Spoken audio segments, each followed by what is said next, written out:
Saudara, pasangan Deddy Mulyadi Erwan Setiawan unggul dari 3 pasangan lain di Pilkada Jawa Barat berdasarkan hasil survei elektabilitas Poltreking Indonesia. Pasangan Deddy Mulyadi Erwan Setiawan menempati posisi teratas berdasarkan survei elektabilitas Pilkada Jabar yang dirilis oleh Poltreking Indonesia. Deddy Erwan yang merupakan pasangan calon wakil gubernur nomor urut 4 ini unggul dari pasangan Ahmad Syaihu Ilham Habibie di posisi kedua. Sementara 2 pasangan lain yakni JJ Wiradinata, Ronald Surapraja dan juga Acep Dadang Ruhiat, Gitalis Dwi Natarina.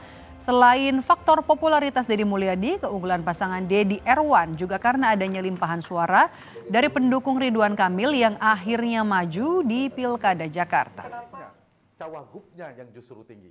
Satu, faktor Deddy Mulyadi tentu memiliki tingkat keterpilihan yang tinggi, tadi popularitas tertinggi karena paling siap bertarung di Jawa Barat. Yang kedua, basis Ridwan Kamil itu terkonsolidasi, mendukung bermigrasi ke Deddy Mulyadi. Itu disebabkan mereka berasal dari koalisi yang sama, yaitu Koalisi Indonesia Maju, dan itu tergambarkan simetrisnya pergeseran dukungan kecenderungan pemilih Ridwan Kamil bergeser ke Deddy Mulyadi.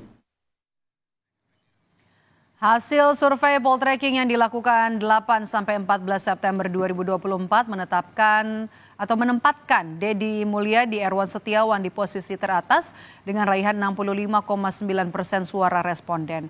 Disusul pasangan Ahmad Syaihu Ilham Habibie di angka 11,8%. Lalu ada pasangan Acep Dadang Ruhiat, Gitalis Dwi Natarina 5,2% di posisi ketiga. Di posisi keempat ada pasangan JJ Wiradinata, Ronald Surapraja 2,9%. Dan kemudian indikator politik juga sebelumnya merilis hasil survei elektabilitas pasangan calon pada Pilgub Jawa Barat untuk periode 2-8 September 2024. Hasilnya pasangan Deddy Mulyadi Erwan Setiawan meraih elektabilitas paling tinggi dengan raihan 77,81%. Kemudian disusul posisi kedua Ahmad Syaihu Ilham Habibie 10,98%. Dan ada pasangan Acep Dadang Ruhiat, Gitalis Dwi Natarina dan juga JJ Wiradinata, Ronald Surapraja yang berimbang di angka 2,24%. Kemudian seperti apa peta politik pemilihan gubernur di Jawa Barat? Lebih lengkap kita bahas di Rumah Pilkada hari ini bersama dengan Guru Besar Ilmu Politik Universitas Padjadjaran. Ada Prof. Muradi. Prof, halo, selamat sore. Sepertinya belum dibuka nih mic-nya nih. Oke. Prof. Muradi. Oke. Assalamualaikum warahmatullahi wabarakatuh. Selamat sore, Mbak. Waalaikumsalam, Prof. Ini dari 2 survei yang berbeda dari indikator yang paling terbaru dari Poltreking yang terbaru. Ini ada keduanya sebelum penetapan calon nih. Surveinya dilakukan Deddy Mulyadi dan juga Erwan Setiawan ini unggul dibandingkan 3 paslon lainnya. Benarkah sebegitu besar pengaruh dari Deddy Mulyadi di Jawa Barat atau ada andil sebenarnya dari Erwan Setiawan?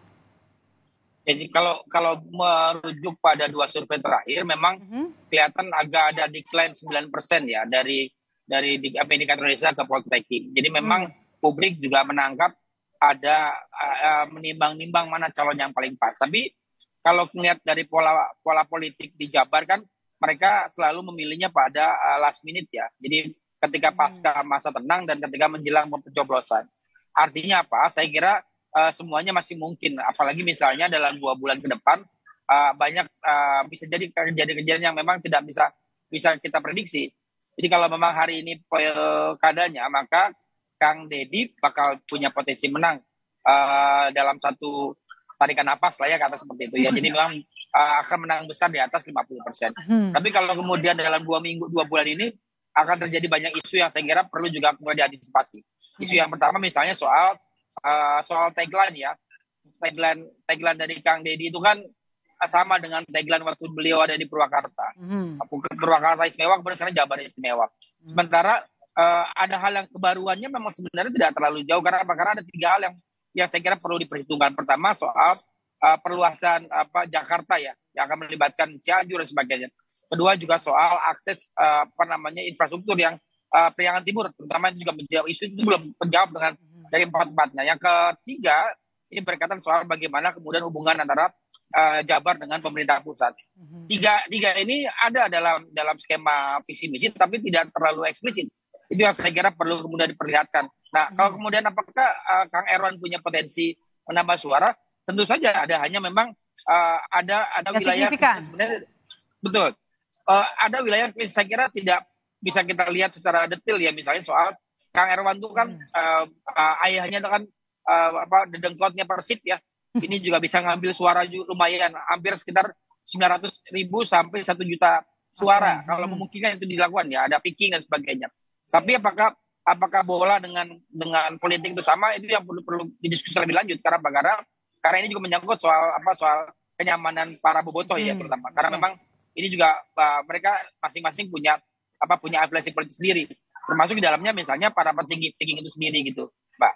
Oke, ini juga jadi menarik ya kalau kita bandingkan elektabilitas dari calon gubernur dan juga calon wakil gubernurnya, terutama yang di detik-detik akhir atau last minute baru mendaftarkan ke KPU. Nah, kalau kita lihat di sini dari hasil poll tracking, Deddy Mulyadi elektabilitasnya calon gubernur adalah 65,4%, ya kan? Saihu 11,4%.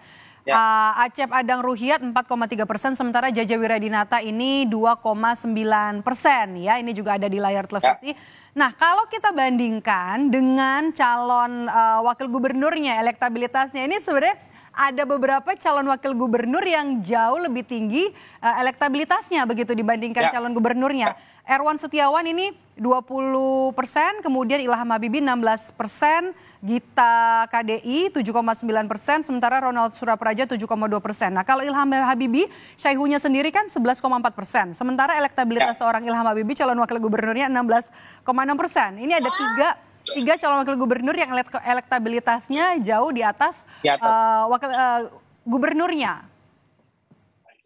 Ya normal sih kalau saya kira memang dari politik hari ini kan, kalau Kang Deddy kan udah hampir 3 tahun ya, mulai YouTube, kemudian mulai banyak belusukan dan sebagainya. Jadi kalaupun orang kemudian mengenal beliau, misalnya kasus Vina terakhir sampai hari ini, bahkan beliau masih mengawal kan.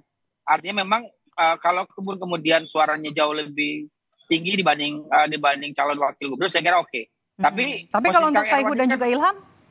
Iya, Kang Erwan sama Ilham ini kan unik. Kenapa? Karena Kang Erwan itu kan, ya tadi saya bilang, betapapun mungkin orang akan memisahkan Persib dengan beliau ya, tapi orang secara politik dia akan terpengaruh, terutama andil bapaknya dalam membesarkan Persib. Itu poin pertama. Yang kedua, Ilham itu kan secara prinsipil di bawah bayang-bayang almarhum ayahnya juga. Tapi Ilham itu punya kecenderungan kemudian diterima secara politik di Jawa Barat. Kenapa? Karena karakter yang lebih intelektual dan cendekiawan yang mungkin membuat pada akhirnya bisa diterima secara terbuka. Nah, kalau kemudian wakil dari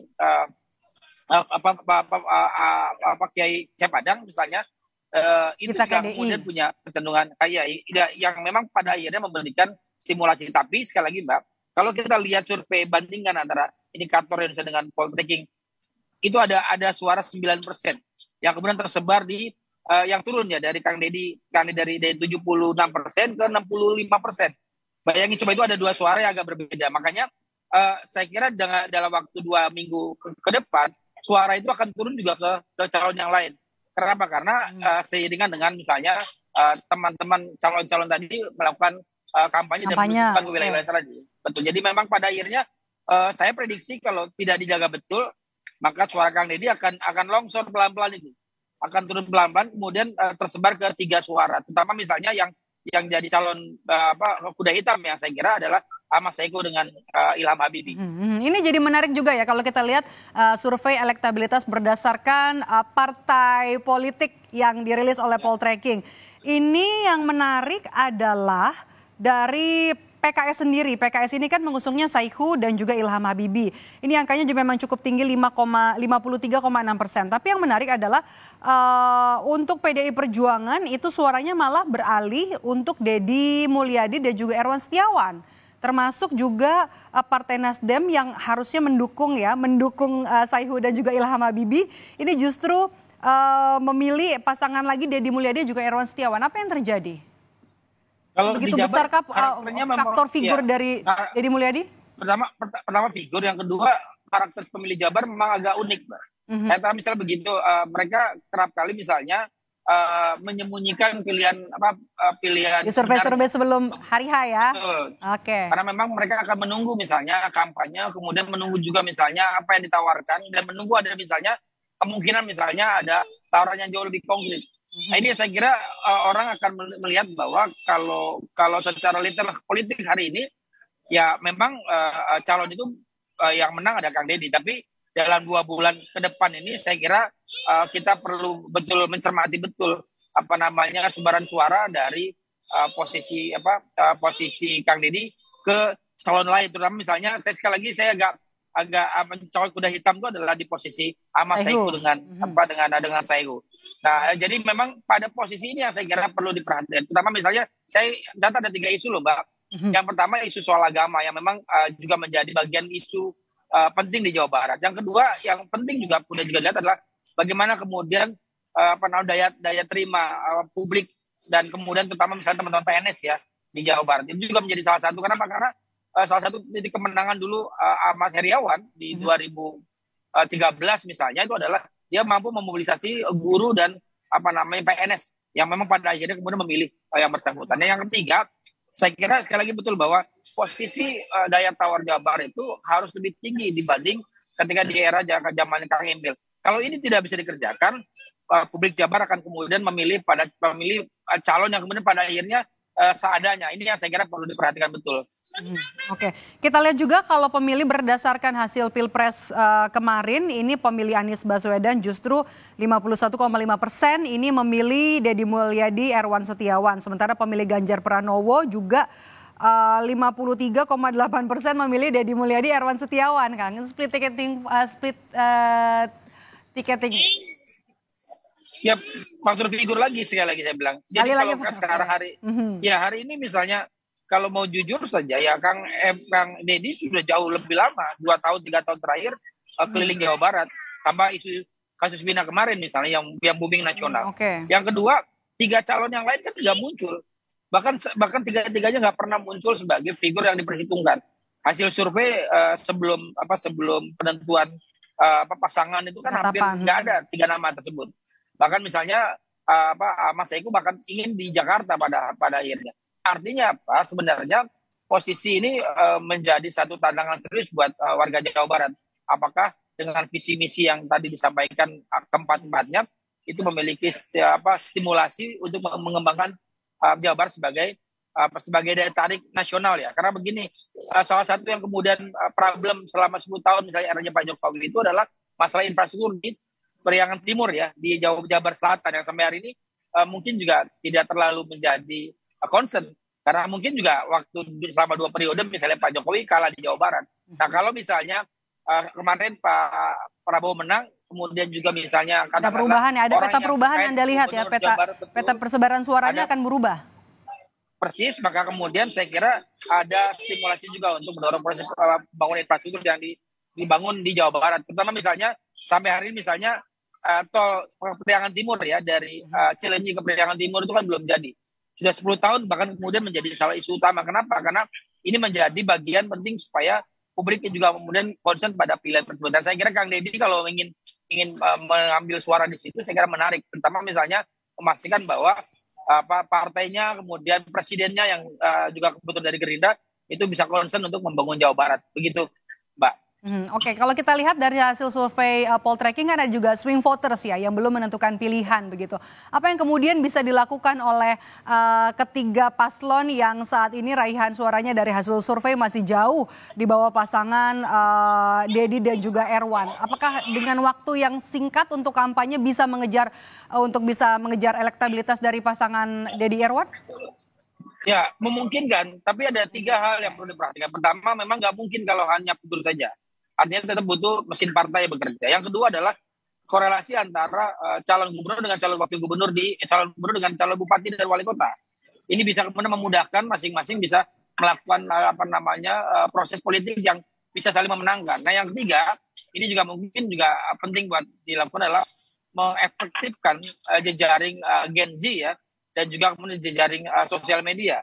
Dari 3 ini saya kira akan paling tidak kalau di Jabar itu melek medianya kan sekitar hampir 95%. Artinya memungkinkan untuk kemudian mengambil sisa suara yang memang belum memutuskan memilih dari 4 pasangan tersebut gitu. Oke.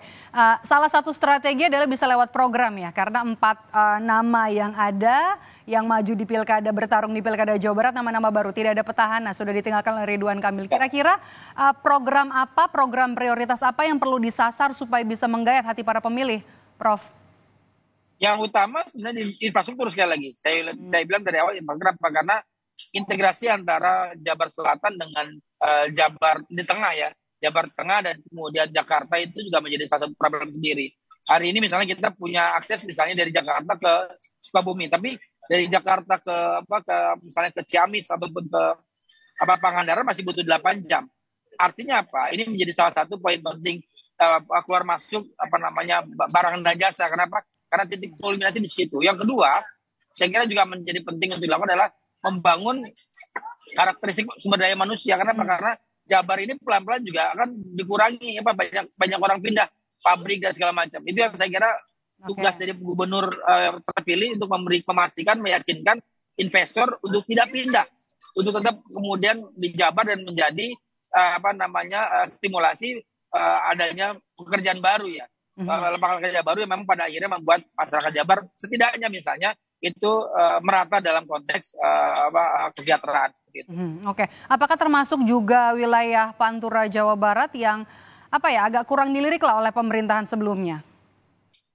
Kalau kita ke Pantura justru sekarang saya kira jalan di Pantura itu kan jadi sepi.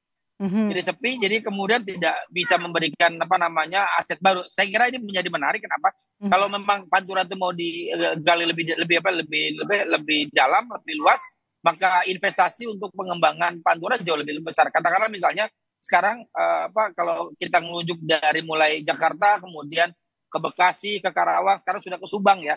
Saya kira pengembangan ini akan makin ke timur. Ada Subang, ada Indramayu dan sebagainya. Di Indramayu ada Balongan, ada Pertamina di situ. Kemudian Cirebon juga relatif ramai pelabuhannya kalau kita melihat dinamika perekonomian di sana. Tinggal bagaimana mengintegrasikan. Nah, tugas dari pemerintah gubernur baru adalah bagaimana mengintegrasikan antara Pantura, kemudian Jabar Tengah, juga Jabar Selatan untuk bisa sama-sama menjadi mendapatkan keuntungan ataupun kesejahteraan dari pilihan gubernur yang akan datang. Sebaran pembangunannya merata begitu ya untuk semua wilayah di Jawa Barat. Baik, terima kasih sudah memberikan ulasan hari ini di Rumah Pilkada Guru Besar Ilmu Politik Universitas Padjadjaran, Prof. Muradi. Sehat selalu, Prof.